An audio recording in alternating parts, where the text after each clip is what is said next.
Hola chicos, hoy vamos a repasar el tema 4, que era el tema de la clasificación de la materia, mezclas heterogéneas. Este tema tenía como dos partes o dos bloques, una primera parte que hablaba de la materia y de qué estaba compuesta la materia, y luego una segunda parte donde clasificábamos la materia. Bueno, pues vamos a empezar con la materia y su composición. A lo largo de la historia, los científicos siempre han estudiado la materia y todo aquello que la componen. Como la estructura de la materia no se puede ver, los científicos crearon modelos para explicar sus observaciones acerca de cómo se comportan las partículas que forman la materia. Los filósofos griegos fueron los primeros en preguntarse de qué estaba compuesta la materia. Aquí vamos a hacer un pequeño resumen de lo que fueron descubriendo o demostrando los científicos a lo largo de la historia hasta llegar al modelo actual de los átomos, ¿vale? Hasta el modelo atómico actual. El primero que habló de átomos fue Demócrito. Fue un filósofo griego que planteó una hipótesis que describía la materia como un conjunto de pequeñas partículas indivisibles. A estas pequeñas partículas las llamó átomos, porque esta palabra átomo significa indivisible en griego. Después de Demócrito, Dalton fue el que demostró experimentalmente que estos átomos de los que hablaba Demócrito existen y que no todos los átomos son iguales. Después, Thomson realizó una serie de experimentos demostrando que dentro de los átomos había unas partículas muy pequeñitas con carga negativa a las que llamó electrones. El modelo atómico de Thomson también se le llama modelo sandía porque lo que decía era que el átomo era una esfera cargada positivamente en cuyo interior estaban los electrones incrustados. Es como si el átomo fuera la sandía y los electrones las pepitas de la sandía. Después de Thomson vino Rutherford, que realizó un experimento con una lámina de oro.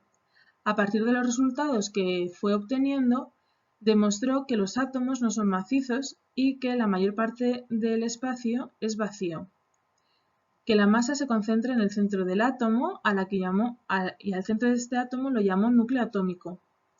Y los núcleos del átomo tienen carga positiva, el núcleo del átomo tiene carga positiva debido a unas partículas que se llaman protones, ya que estos protones tienen también carga positiva. Él no fue el que descubrió el protón, pero sí que habló que en el núcleo debía estar esta partícula y por eso tenía carga positiva.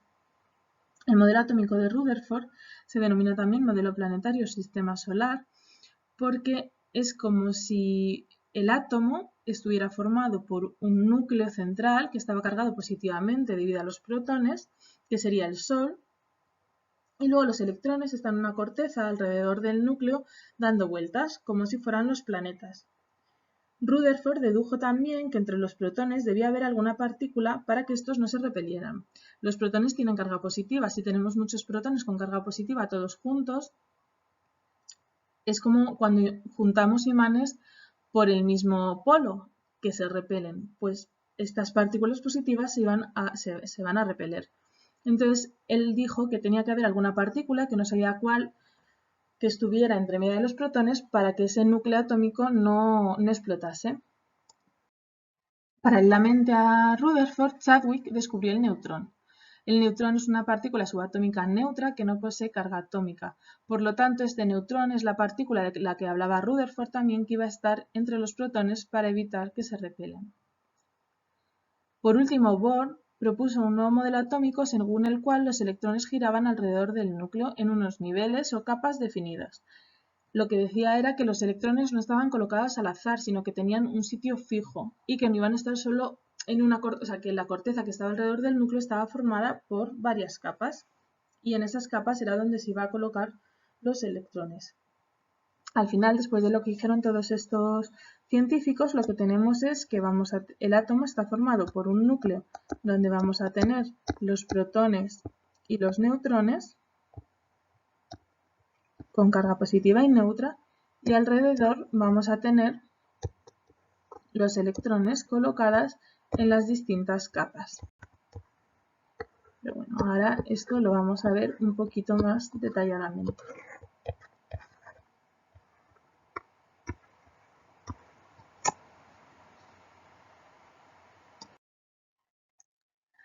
La estructura del átomo, como acabamos de decir, vamos a poder distinguir dos partes, un núcleo y una corteza. En el núcleo va a ser la parte central del átomo. Además, el núcleo hemos dicho que es donde van a estar los protones que tienen carga positiva y los neutrones que no tienen carga, son neutros. La masa de los protones y la masa de los neutrones es prácticamente igual, ¿vale? Por eso, bueno, el número de protones va a ser característico de cada elemento de la tabla periódica. Es decir, cada elemento va a tener un número de protones concreto y va a ser ese elemento por tener esos protones. El oxígeno, por ejemplo, va a tener 8 protones. Pues cualquier elemento que encontremos que tenga 8 protones va a ser oxígeno. En el momento que tenga un número distinto de protones ya no es oxígeno, será hidrógeno, nitrógeno, carbono, lo que sea. Pero todos los elementos que encontremos que tengan 8 protones serán oxígenos. La corteza va a ser la parte exterior del átomo. En la corteza ya hemos dicho que van a estar los electrones que tienen carga negativa y van a estar girando alrededor del núcleo. La masa del electrón es 2000 veces menor a la masa del protón. Por eso la masa se concentra, como decía Rutherford, se concentra fundamentalmente en el núcleo, porque va a ser debida a la masa de los protones y de los neutrones que hayan en el núcleo, ya que su masa es muchísimo mayor a la masa del electrón. Cuando los átomos son eléctricamente neutros, los átomos son eléctricamente neutros en su estado fundamental, debido a que tienen el mismo número de protones que de electrones. Por lo tanto, tienen la misma carga. ¿Vale? Acordarnos que el número de electrones y el número de protones va a ser siempre el mismo. Hemos dicho, el oxígeno tiene 8 protones. Bueno, pues entonces va a tener también 8 electrones. Siempre vamos a tener el mismo número de electrones que de protones, cuando los átomos estén neutros.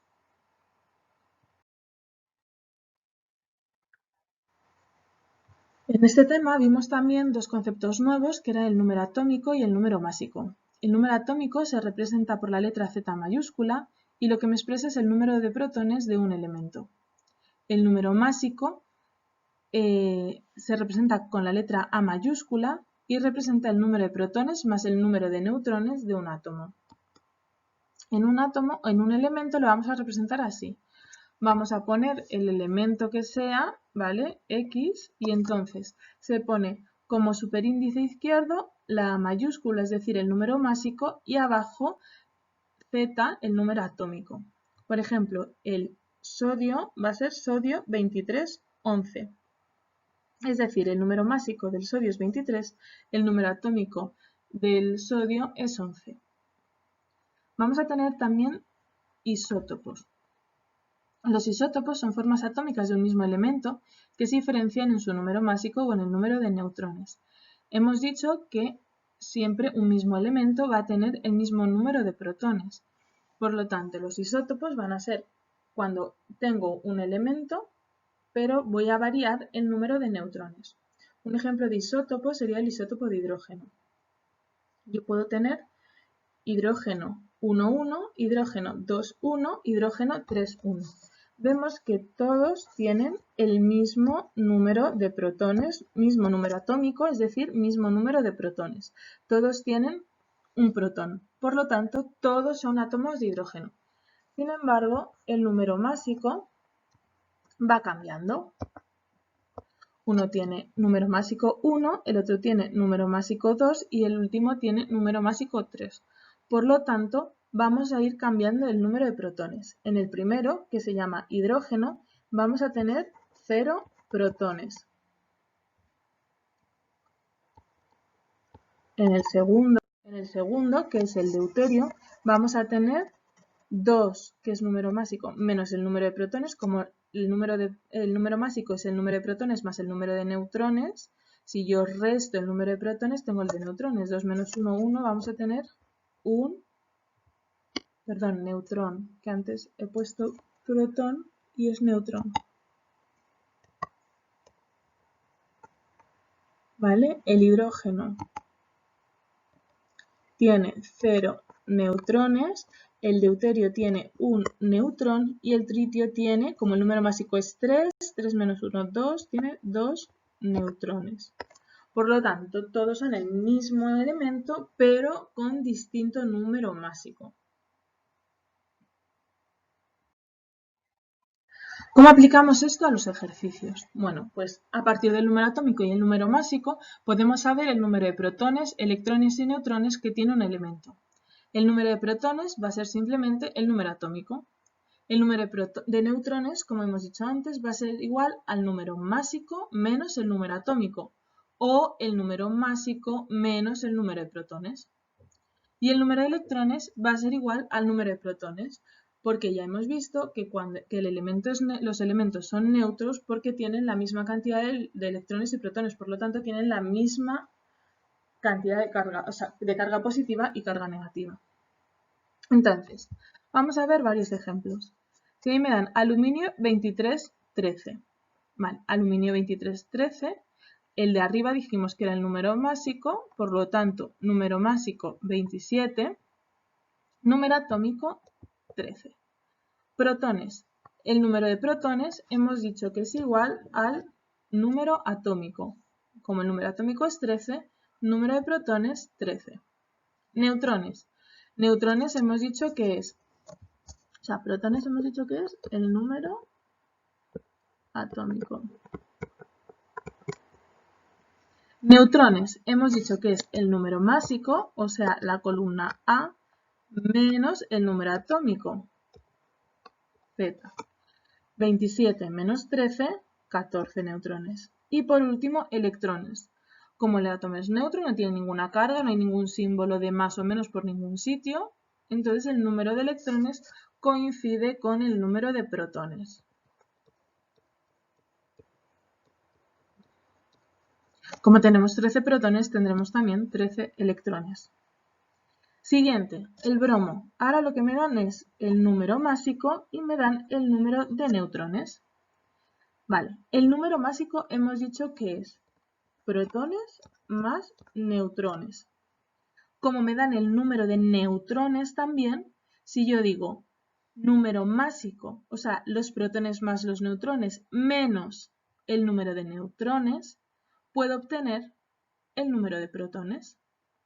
81 menos 46, 35. Ya tengo los protones. Como el número atómico y el número de protones es lo mismo, el número atómico 35. Y como es neutro, el número de electrones es igual al número de protones, el número de electrones también 35. El calcio.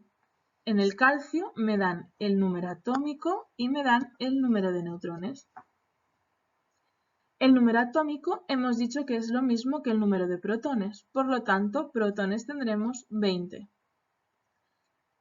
El número de protones y el número de electrones, cuando es neutra la sustancia, el elemento, es el mismo, por lo tanto, electrones también 20.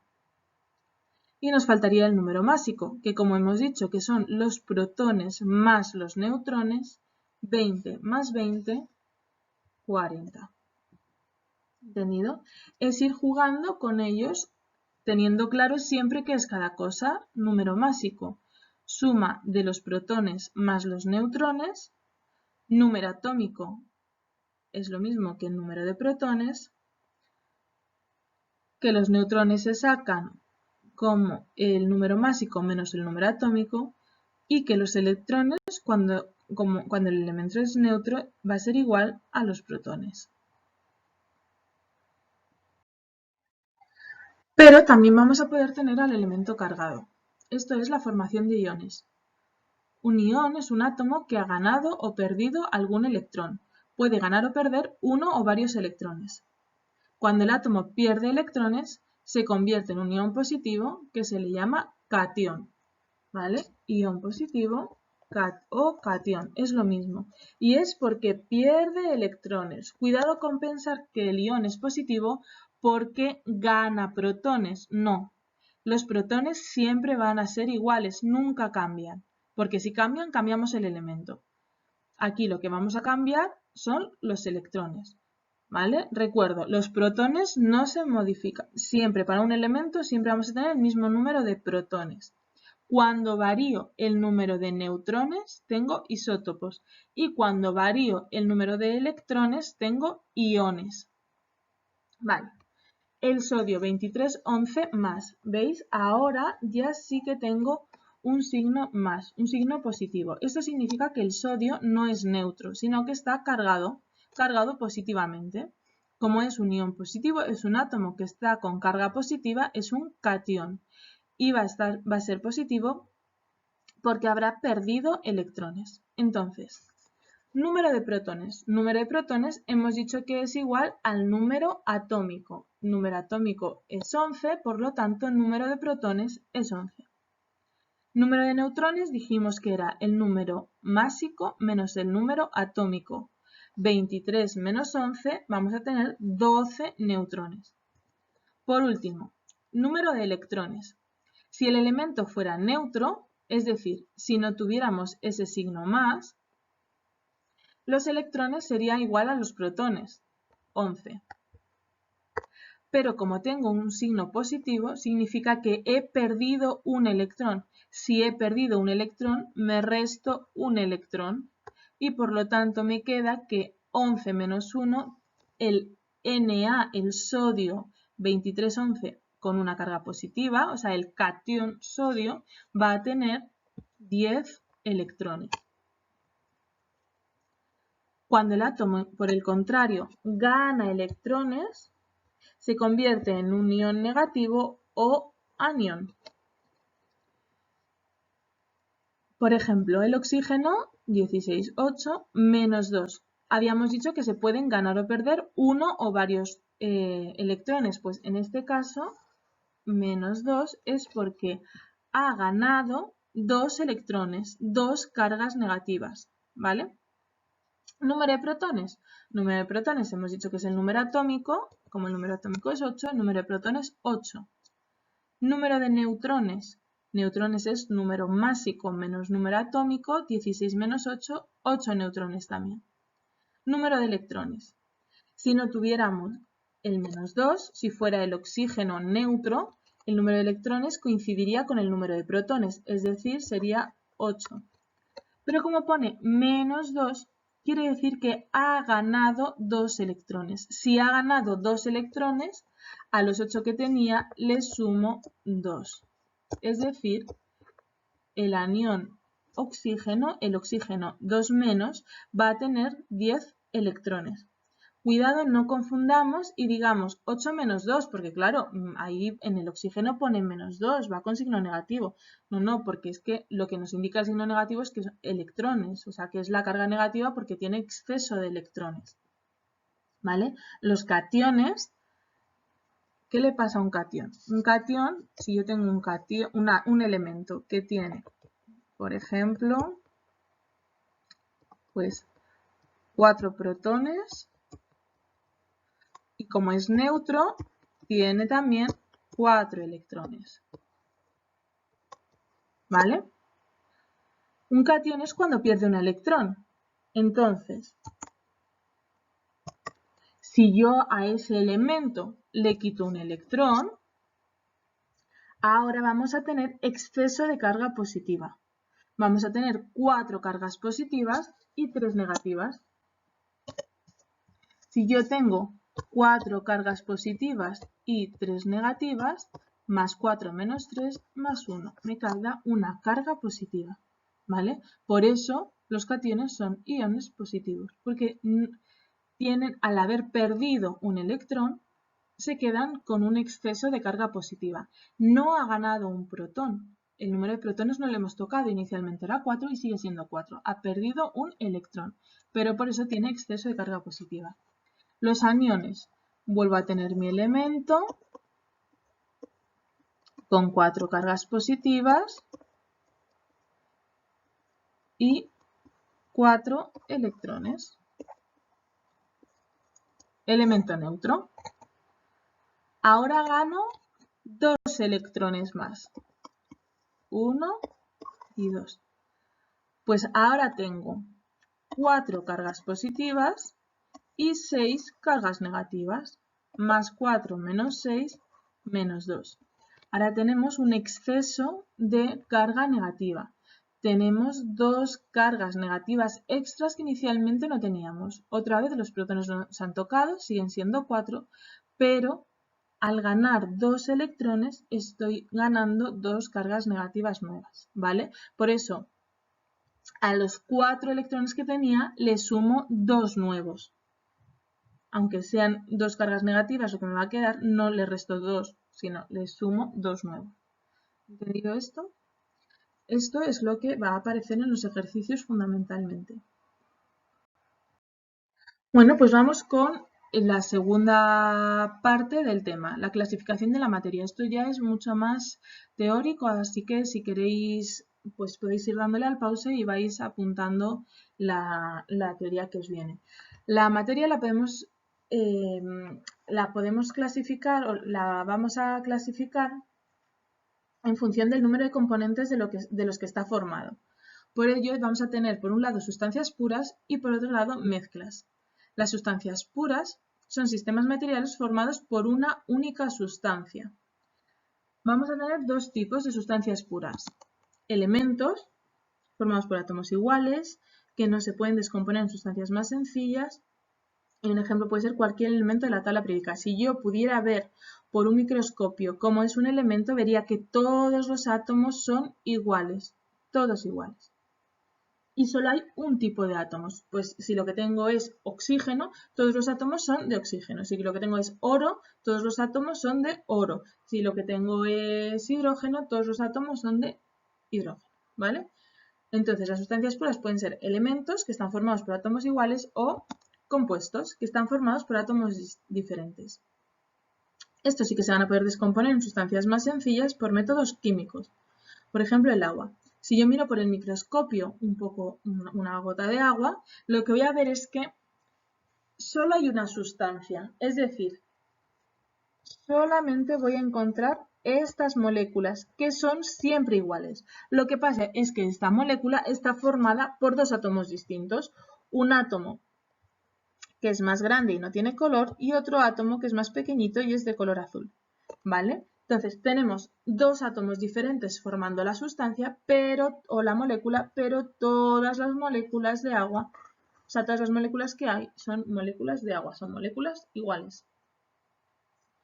Las mezclas, por el contrario, a diferencia de las sustancias puras, van a ser sistemas materiales que están formados por dos o más sustancias y se pueden separar por métodos físicos. A estas sustancias de las que forman las mezclas las vamos a poder separar por métodos físicos.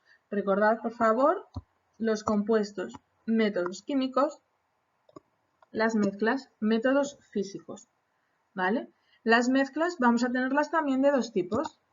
Mezclas homogéneas o disoluciones, que son las que a simple vista no vamos a poder ver a sus componentes y sus propiedades y composición son iguales en todos sus puntos. Por ejemplo, el agua con sal. Vamos a tener dos tipos de sustancias distintas. Vamos a tener por un lado esta sustancia, que es un círculo grande sin color, y por otro lado esta otra, que son dos pequeñitas juntas, ¿vale? Tenemos dos sustancias distintas. Lo que pasa es que van a estar todas mezcladas y a simple vista, esto sería con microscopio, a simple vista no vamos a poder distinguirlas. Y las mezclas heterogéneas, que sus componentes sí que se observan a simple vista. Sus propiedades y composición, por tanto, varían de un punto a otro. Por ejemplo, el agua y el aceite. Vamos a tener dos sustancias que van a estar perfectamente diferenciadas. Por un lado tendremos el agua, que van a estar todas puestas abajo, y por otro lado tendremos el aceite, que van a estar todas colocadas arriba. ¿Vale? Dos sustancias diferentes que van a estar colocadas unas abajo, otras arriba, y a simple vista las vamos a poder ver sin ningún problema.